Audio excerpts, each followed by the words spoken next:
All right, good morning, Liberty Church. We are so glad that you are choosing to join us in person. Those of you online, we're so glad.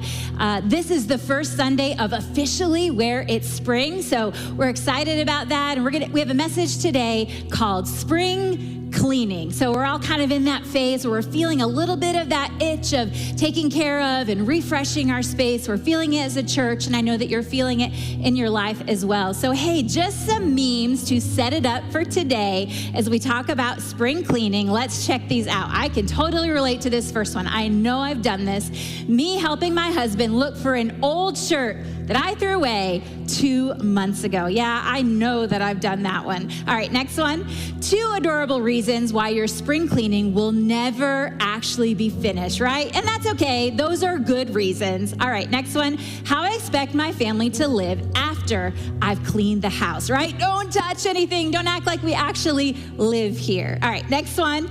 Yep, you have those treasures. I don't know if it's in sync, but when you spring clean, you are gonna find some blasts from the past. Maybe you can relate to this one. Maybe it's just those things right around in the back of your car, or maybe you're headed to Goodwill with all the things from your spring cleaning. All right, next one. Cleaning with kids in the house is like brushing your teeth while eating cookies, right? It is next to impossible, but that's okay. Enjoy that season. How about this? I tried the Japanese method of decluttering, right? I think her name is Marie Kondo, where you hold everything that you own. And if it does not bring you joy, you throw it away. So far, I've thrown out the vegetables, my bra, the electric scale, the electric bill, the scale, the mirror, and my treadmill. That's right. All right, next one.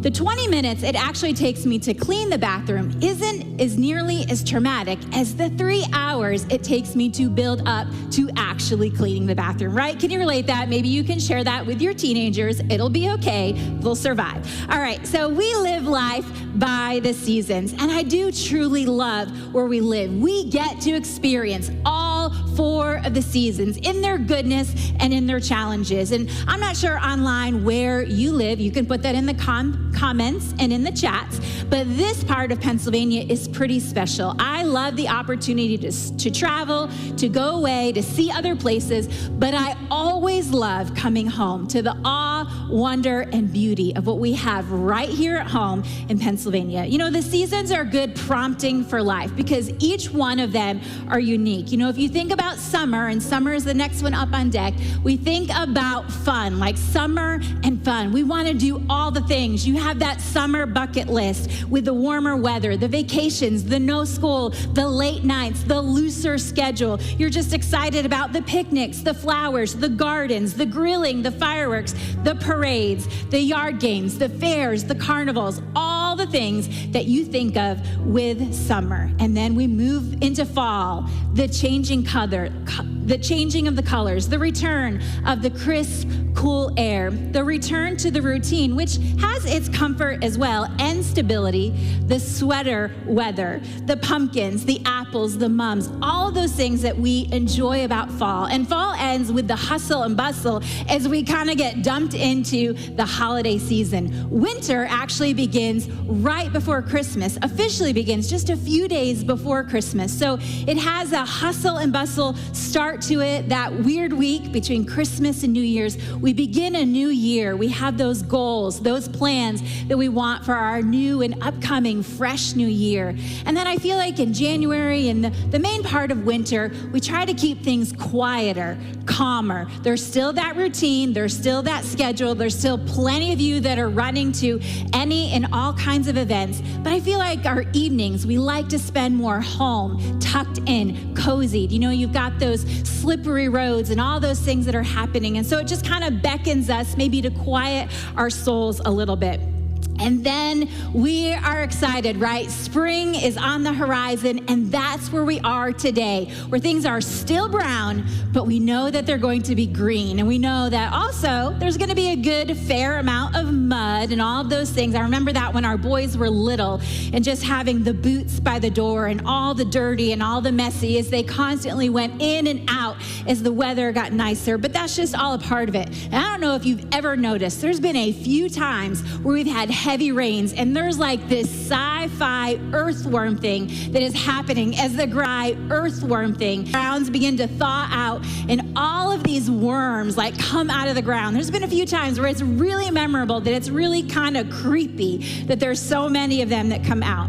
But spring really just reminds us it's a time to refresh, to clean out, stop ignoring those piles, and just prepare to enjoy those warmer summer days. You get to open the doors, you get to let in the light. And so there's just that sense of that fresh air, that joy.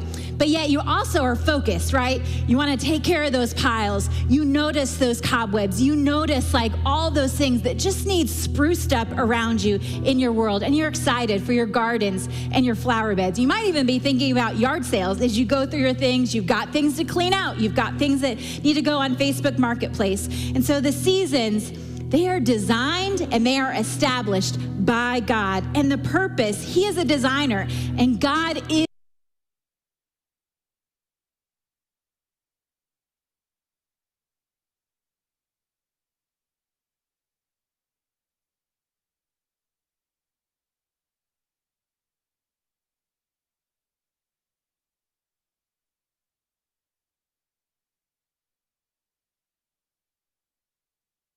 years. So God planned this all from the very beginning, that we would have the seasons. That's the purpose of the sun, the moon, the stars, the earth. It has its daily rotation and its annual revolution. There is a purpose. There is an order. It all points to a perfect designer that is in charge of everything. And I'm certainly glad that He is in charge of everything and that there is order to it. Genesis 8, this verse came right after the flood, and it says, as long as the earth remains, there will be planting and harvest, cold and heat, summer and winter, day and night. And so the seasons, they have purpose. They are intentionally set up by God in the very beginning. So we're meant to live by the seasons, and get this, you are meant to enjoy the season that you are in. That's right. You are meant to enjoy the season that you are in right now. And we see that there are 4 natural seasons that happen every year in our world. They're important, they have purpose, but I feel like we also have the seasons of life, right? We have the baby, the toddler, the young child, the tween, the teen, then you got the young adult, then midlife, and then middle age, and then older age, and you've got all those different things that are broken down, maybe by age. And the older you get, I feel like we notice more. We feel the weight of those seasons. I'm now 48, and so I am feeling it in those transitions. You remember your childhood, and I think often back to those, the good and the bad, the highs and lows of that. You remember your tween and your teen years, and some of you are there right now, and you've got things, you've got failures, but you've got wins, you've got things that you remember, things that you're happy with and proud of. And then you've got your young adult, and then for me, I had my married. I had a few years where we were married with no kids.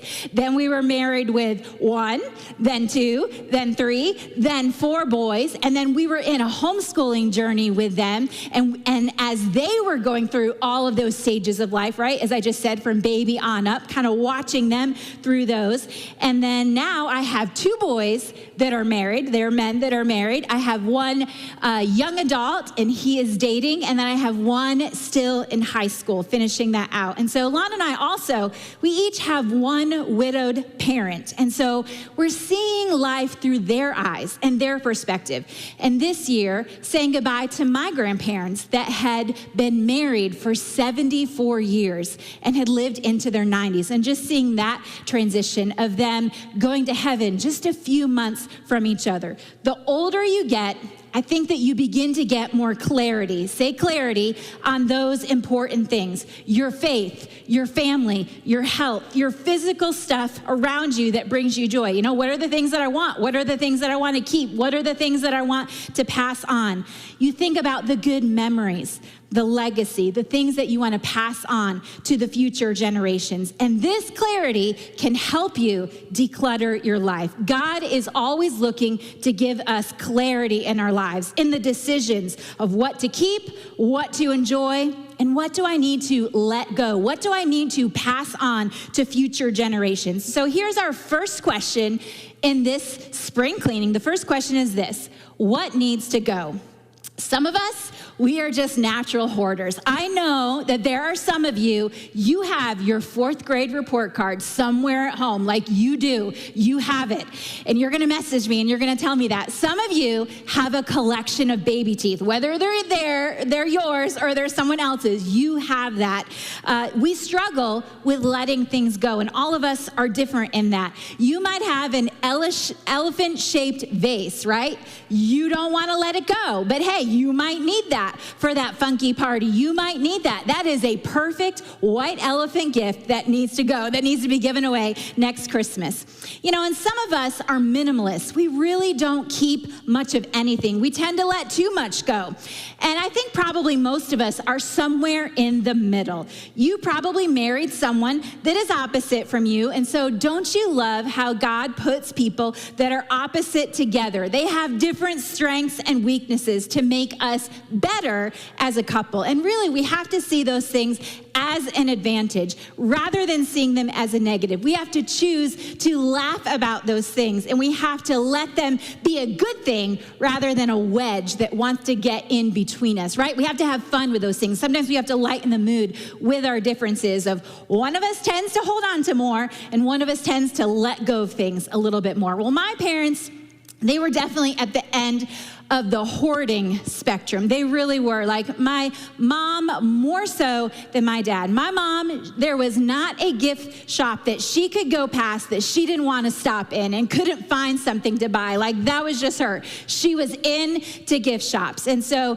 the summer after she passed away, Alana and I took my dad to Knoebels that summer, and I remember us going into one of the gift shops at Knoebels, and we didn't buy anything, but we had a moment just to remember this tendency of my mom. And it wasn't a sad thing. It was actually a good thing. It was healing to us. It brought us some joy and just some laughter in the moment as we didn't buy anything, but we went around the shop and we each picked out things that she would buy. It helped us kind of honor her and just kind of have fun in that moment. And so I think my upbringing has just kind of given me balance of what to keep and what to let go. And then plus, raising a large family, you have lots of stuff. And so you're going to get overwhelmed by all of the clutter if you are not constantly just moving things in and out. So I've learned the value of trying to identify what to trash, what to donate, what to sell, what to repurpose, and what to recycle.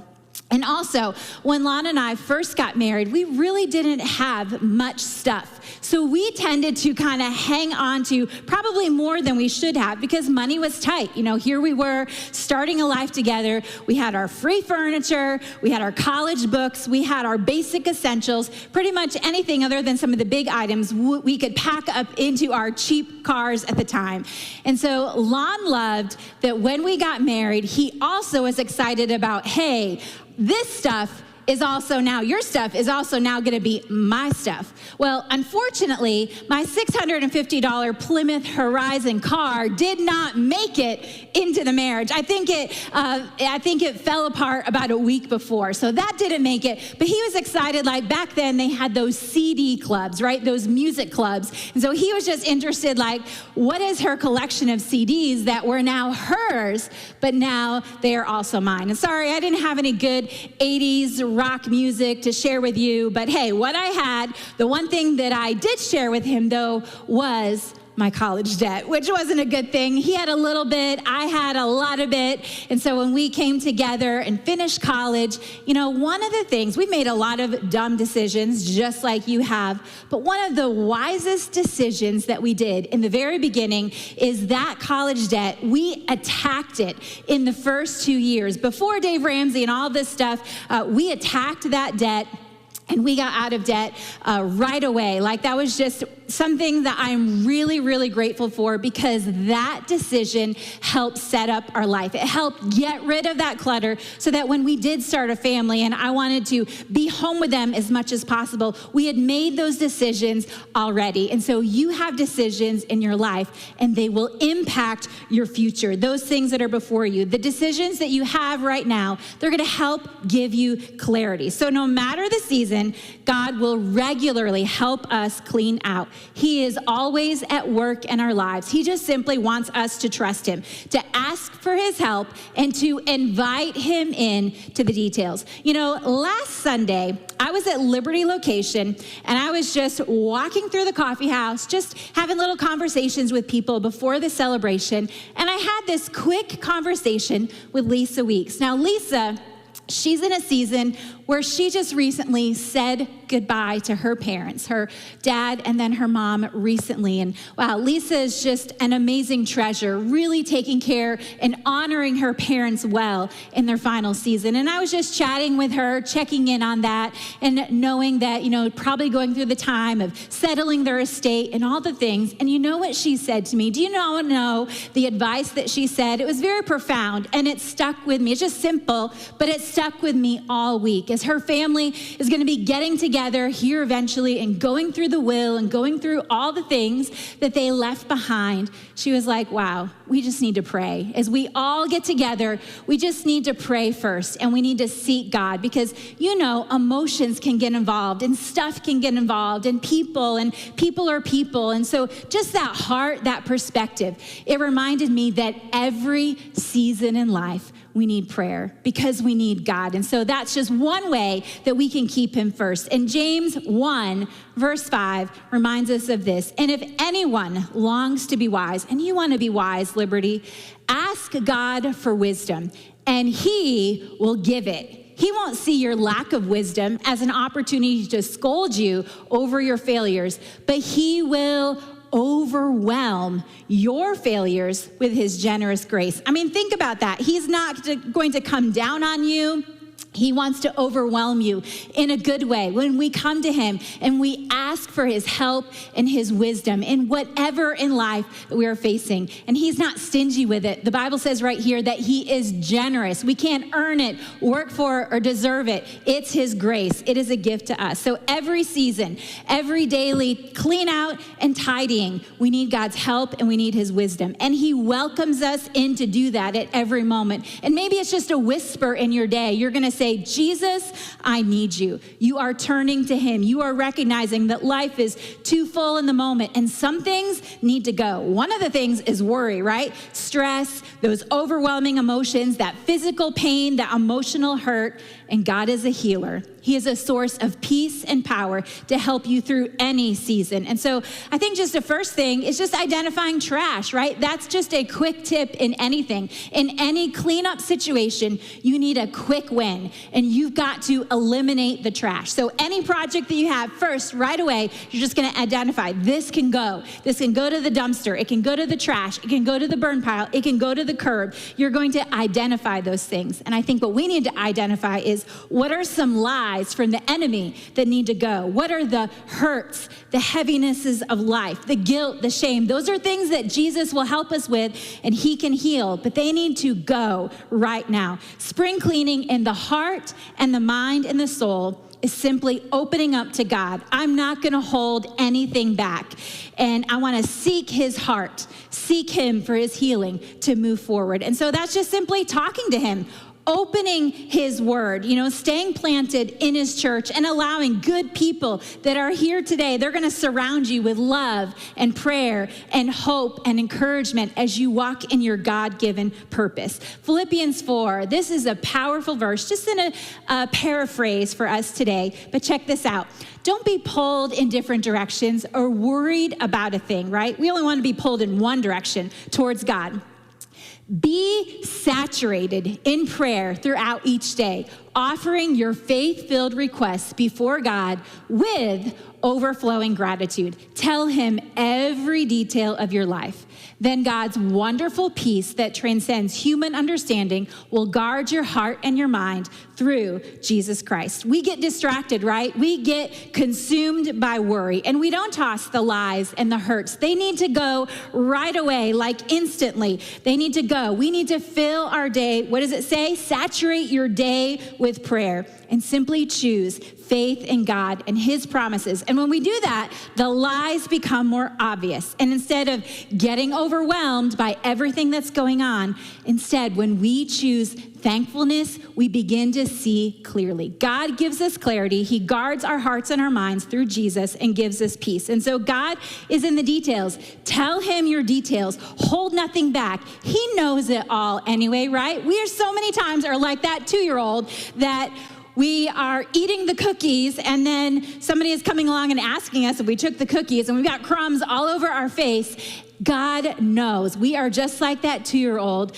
God knows. And so he wants us just to come to him, be honest, uncover the cobwebs, the dirt, lay everything before him, and he will do the cleaning in our heart and our mind and our soul. You know, that's the good news. We don't do the work. We invite God in, and he does the work. We get to rest in his presence. We just need to give him our attention. We just need to pause in our day.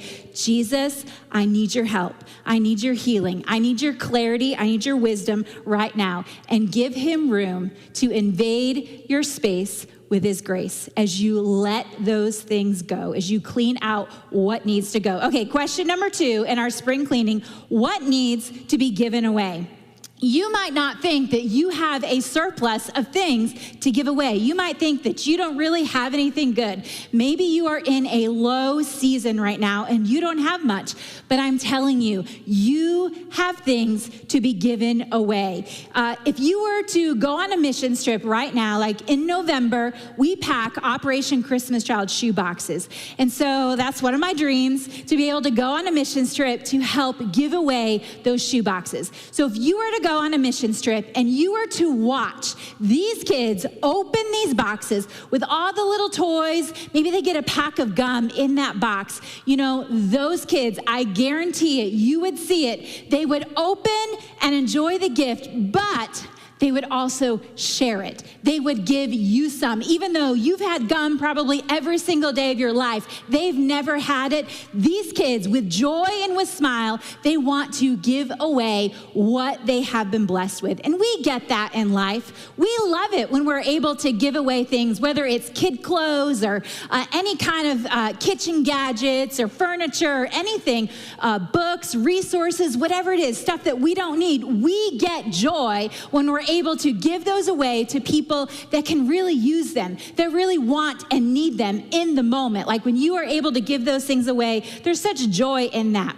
It feels good to bless somebody. Maybe it's something that's used, or maybe you secretly go purchase something that's even new and you bless somebody with it. It really is amazing to give that perfect thing at the right time. That's not only a need and also a want. God's heart is like that. Wow, and he does that perfectly and in greater measure as we give away things, our resources, our time, our kind words, as we give away our talents, our money, even nuggets of faith and prayer. We give away encouragement, help, and love. As we give those things out, we're actually making room for God to fill our lives with more, right? Because we have a lot. We've got to give some of those things away. So as we clean out even the good stuff, you are making room for more. You aren't meant to hoard stuff. We know hoarding is bad, right? If you've watched any of those shows, and they're so depressing to watch, right? Those hoarders that they can't even walk through their home. There's like little piles and alleyways, and it's hard to even get through. That just leads to depression and feeling stuck and buried alive. It dictates your life, and you are in bondage. You aren't meant to hoard things like selfishness, greed, and pride, and bitterness, and unforgiveness. Those things will weigh you down and keep you in bondage. But you are designed to live with your hands and your heart open towards God, so that you're going to give things away, but God is also going to refill your lives with more things to make a difference. You know, Matthew 5 tells us about the 2 resources that we have to give away. It says this: your lives are like salt among the people, but if you like salt become bland, how can your saltiness be restored? Flavorless salt is good for nothing and will be thrown out and trampled on by others. Your lives light up the world. For how can you hide a city that stands on a hilltop? And who would light a lamp and then hide it in an obscure place? Instead, it's placed where everyone in the house can benefit from its light. So don't hide your light. Let it shine brightly before others, so that your commendable works will shine as light upon them, and then they will give their praise to your Father in heaven. So we have those 2 things in here that God gives us when we believe on him to give away. One of them is salt. We exist to bring flavor and stop the moral rot and the decay in our world. And so you have a great purpose. Just as salt, we need to be giving and sprinkling our faith throughout those that are around us, through our resources. And as light, we have purpose to be a beacon of hope to those that don't know Jesus. We're meant to stand out. We're meant to make a difference, like light, right? Light invades the darkness with good things. And so both of these things are active. It requires us to actually give away our resources. And as we give away ourselves, God promises that he will consistently refill and refuel us. You will never be out of salt, and you will never be out of light, because as you give them away, God will refill you. You know, in the area of finances, and those here in our church that are our champions that join us in experiencing the blessing of tithing, you get this. As we give and as we honor Jesus with the first 10% of our income, we don't hoard. Sometimes we feel like we need to hold on to every last penny that we are given. But this principle is God's way. It's supernatural. It's different. It's backed by his promises. And so instead, with open hands, we trust God and we actually give first. God's promises and his blessings are true. And Lon and I have seen this in our 27 years of marriage. Again, we've done plenty of dumb decisions, but this is not one of them. This is one, by the grace of God, that we got right from the very beginning. And we will never regret this, because it says this in Malachi 3, and this was in a time talking to Israel, but we apply this because it is still truth to us today. Malachi 3 says, begin by being honest. Do honest people rob God? But you rob me day after day. You ask, how have we robbed you? The tithe and the offering, that's how. And now you're under a curse, the whole lot of you, because you're robbing me. Bring your full tithe to the temple treasury, so there will be ample provisions in my temple. Test me in this and see if I don't open up heaven itself. I mean, think about that. Heaven itself to you and pour out blessings beyond your wildest dreams. For my part, God's part, I will defend you against marauders, protect your wheat fields and vegetable gardens against plunderers, right? He's going to protect you in your family, those coming against you, your jobs, your resources, all of those things. That's just a cultural reference there. You'll be voted happiest nation. Imagine America, that its people tithe and honor God. We would be called happiest nation. You'll experience what it's like to be a country of grace. God of the angel armies said so. And so we're designed to give away. There are things in our life that need to be given away. And the beginning of that is the tithe. And God says, test me. I dare you, I double dog dare you to test me that you're good, that you are good. This is the heart of God and his design. And so he backs up his word with his promises as we look at what needs to be given away. Okay, question number 3 for our spring cleaning is also what needs some attention, right? Not everything needs to be throwing away. Sometimes those pillows just need a little fluffing. Sometimes things just need a repair. Sometimes they just need some attention, some help. Sometimes we just need to pull out the junk drawer and do some reorganization. Same with the closet, right? We can't even get it open. And so we've got to go in and give those some needed attention. And I think just admitting to God, right? You're here today because your heart and your life needs some attention. We're all in that. We all are admitting that we need God every single day. We need his attention. We need his help. We need his love. We need his heart check upon our life. And a life of faith, of walking with God, is just that daily, just as you have your little chores and your little tasks that you do every single day throughout your life, we need that daily check-in and maintenance with God. And we know that it's in those daily little things, that daily little heart check with God, my time with God, those moments of building my faith in God's word and his promises, making his church and his people a weekly priority, and praying for people that are in my life that need Jesus. We don't let the anger, the bitterness, the unforgiveness, the jealousy, and the issues of life, we're not going to let them build up. We're actively going to give things that daily attention, that heart check with God, and he's with you. And he wants to help you daily. You know, if you let things go for too long, it's going to take a little bit longer to clean those things up. And sometimes when you give something attention, it's going to be messier in the beginning, but you're going to get there. There is always purpose in the process. Okay, last verses that I want to share with you from Psalms 32. It says, "The Lord says, I will guide you along the best pathway for your life." That's you, Liberty. You want the best pathway for your life, and that's God. You're seeking him.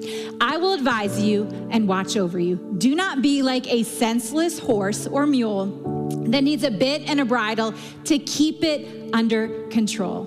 No, he gives us free will through our heart. "Many sorrows come to the wicked, but unfailing love surrounds those who trust the Lord. So rejoice in the Lord and be glad, all you who obey him. Shout for joy, all you whose hearts are pure." And so there's just that daily heart check with God.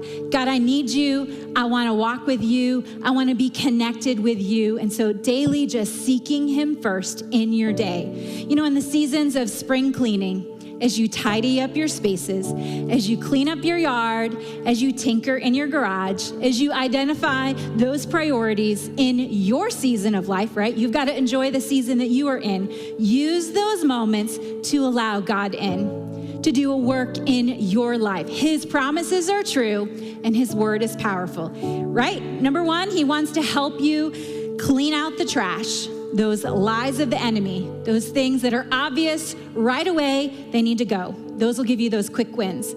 Number two, he will help you give away to build his church, to bless others, and to reach more people. And you won't end up with less, because you are making room in your life for more of God's goodness and his promises to overwhelm you. And number three, he's going to help you give some needed love and attention to keep your heart soft as you deal with people and daily experience his refreshing over your life. His love surrounds you. His grace covers you every single day for those dumb mistakes. And we walk in his purpose and his power, and his blessings are chasing us down as we give that heart check attention. Maybe you have places in your heart that have been sealed tight for decades. You know, Lon's grandmother had these old suitcases that were full of these old vintage decorative soaps, like several suitcases full that had been locked for decades. God, as we begin to just open up the process of letting God in to those hidden places in our heart, God just wants to shine his light of truth and hope and healing upon those places. You can be happier, healthier, and filled with joy and experience a needed spring cleaning. Hey, as we end today, I want to invite you to stand up with me. We're going to say this prayer together. Maybe you want to take a picture of it. We're going to put it up for you. Maybe you want to take a picture of it right now, and you want to pray this throughout the week, but we're going to pray this together out loud. So you're going to stand up, And we're going to speak this out loud as our declaration as we close today, as we invite God in this spring season to do a cleaning and a heart check in our heart and our mind and our soul. Okay, here we go. Here you go, God. Okay, saying it with me. Here you go, God. All the hidden and cluttered places in my heart and my mind, I give them to you now for your help and your healing. I toss the lies of the enemy and I walk in your love, grace, and truth. I need your wisdom today. Thank you that because of Jesus, I have good things to share and give away. I am excited to see you in the details today. Amen. Thank you for joining me today, Liberty Church.